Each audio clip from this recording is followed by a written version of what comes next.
ជឿទេសង្សារខ្ញុំចិនរៀបការហើយតើជឿទេក្រោយក្នុងខ្ញុំគេស្នេហ៍អ្នកផ្សេងគេថែមទាំងសន្យានឹងគ្នារៀបការមែនតែនគ្មានអ្នកផ្សេងអាចជាកូនកំឡោះគេឡើយ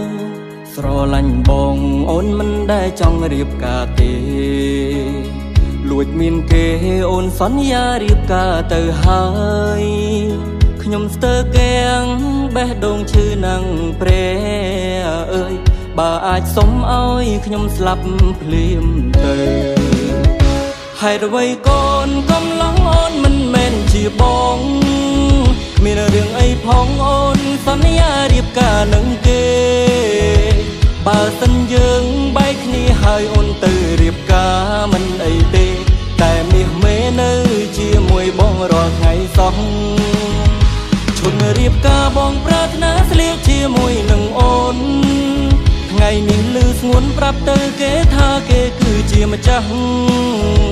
ក្តីស្រមៃច្រើនឆ្នាំខ្លាយជាការកិនផ្ដេផ្ដាស់ថ្ងៃនេះដឹងច្បាំងថាគេជាម្ចាស់កូនកំឡោះអូន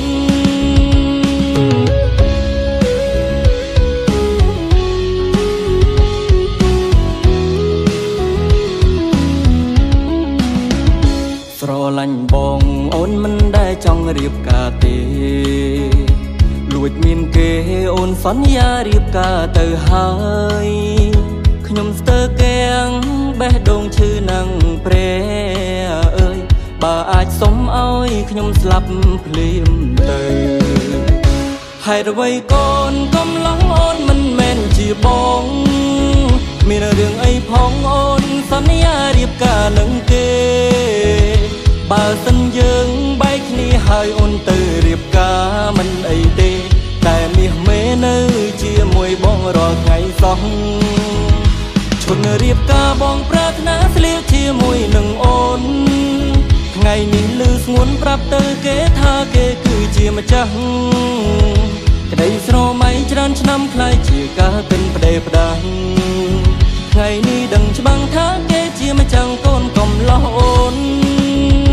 ហេតុអ្វីកូនកំឡុងអូនមិនមែនជាបង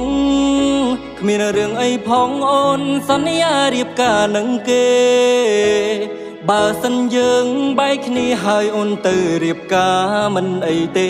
តែមាសមេនៅជាមួយបងរាល់ថ្ងៃសោះ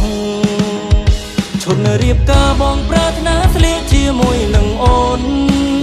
ថ្ងៃនេះលឺស្ងួនប្រាប់ទៅគេថាគេគឺជាម្ចាស់ក្តីស្រមៃច្រើនឆ្នាំខ្លាយជាការកិនផ្ដេផ្ដាស់